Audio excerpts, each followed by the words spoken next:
Doctor Bhimrao Ambedkar को भारतीय संविधान के वास्तुकार के रूप में जाना जाता है। उनकी जयंती हर वर्ष 14 अप्रैल को मनाई जाती है। इस दिन वर्तमान स्वतंत्र भारत के निर्माण में उनके अनगिनत योगदानों को याद किया जाता है।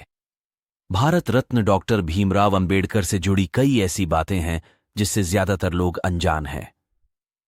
आइए इस उल्लेख के माध्यम से जानते हैं।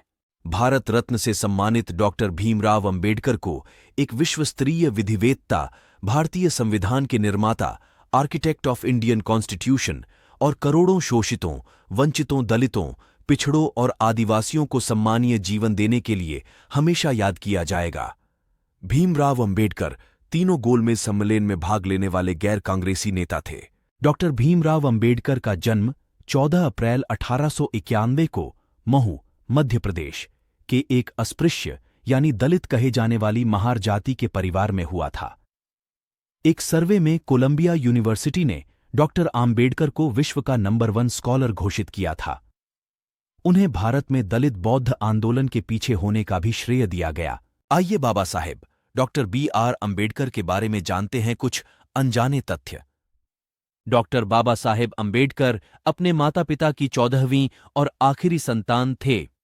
डॉक्टर बाबा साहेब अंबेडकर का वास्तविक सरनेम अंबावड़ेकर था, लेकिन उनके शिक्षक महादेव अंबेडकर, जो उन्हें बहुत मानते थे, ने स्कूल रिकॉर्ड्स में उनका नाम अंबावड़ेकर से अंबेडकर कर दिया।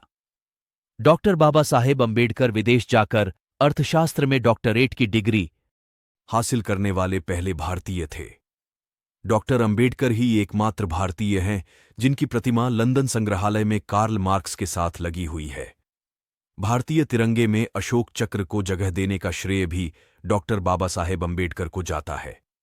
अर्थशास्त्र का नोबेल पुरस्कार जीत चुके अर्थशास्त्री professor Amartya Sen doctor BR Ambedkar को अर्थशास्त्र में अपना पिता मानते हैं। मध्य प्रदेश और बिहार के बेहतर विकास के लिए बाबा साहेब ने 50 के दशक में ही विभाजन का प्रस्ताव रखा था, पर सन 2000 में जाकर ही इनका विभाजन कर छत्तीसगढ़ और झारखंड का गठन किया गया। बाबा साहेब के निजी पुस्तकालय राजगृह में 50,000 से भी अधिक उनकी किताबें थीं और यह विश्व का सबसे बड़ा निजी पुस्तकालय था।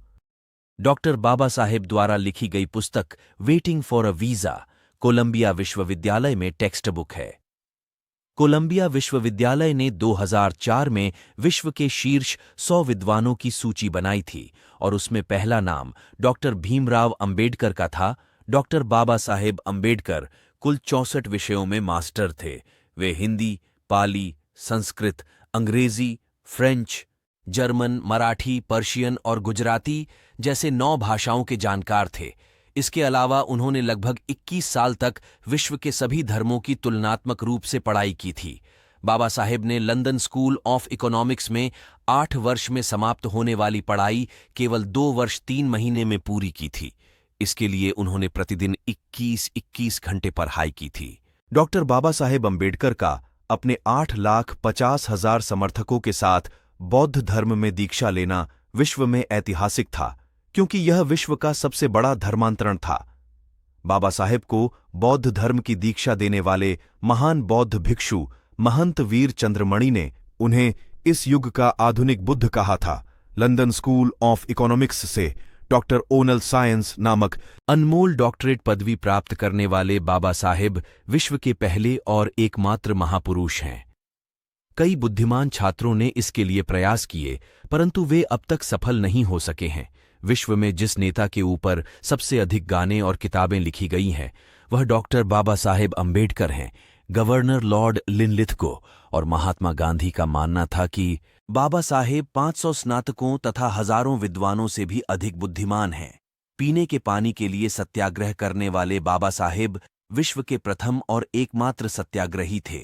1954 में काठमांडू, नेपाल में आयोजित जागतिक बौद्ध धर्म परिषद में बौद्ध भिक्षुओं ने डॉक्टर बाबा साहेब अंबेडकर को बौद्ध धर्म की सर्वोच्च उपाधि बोधिसत्व प्रदान की थी। उनकी प्रसिद्ध किताब दी बुद्ध अंड हिज धम्म भारतीय बौद्धों का धर्म ग्रंथ है। डॉक्टर बाबा साहेब अंबेडकर ने भगवान बुद्ध, संत कबीर और महात्मा फुले इन तीनों महापुरुषों को अपना गुरु माना है। दुनिया में सबसे अधिक स्टैच्यू बाबा साहेब के ही हैं। उनकी जयंती भी पूरे विश्व में मनाई जाती है। ऑक्सफोर्ड विश्वविद्यालय द्वारा किए गए the makers of the universe नामक जागतिक सर्वेक्षण के आधार पर पिछले 10,000 वर्षों के शीर्ष 100 मानवतावादी विश्व मानवों की सूची बनाई गई थी, जिसमें चौथा नाम डॉक्टर बाबा साहेब अंबेडकर का था। विश्व में हर जगह बुद्ध की बंद आंखों वाली प्रतिमाएं एवं पेंटिंग्स दिखाई देती हैं, लेकिन बाबा साहेब जो उत्तम चित्रकार भी थे, उन्होंने सर्वप्रथम बुद्ध की ऐसी पेंटिंग बनाई थी जिसमें बुद्ध की आंखें खुली थीं। बाबा साहेब का पहला स्टैच्यू उनके जीवित रहते हुए ही 1950 में बनवाया गया था और यह स्टैच्यू कोल्हापुर शहर में है।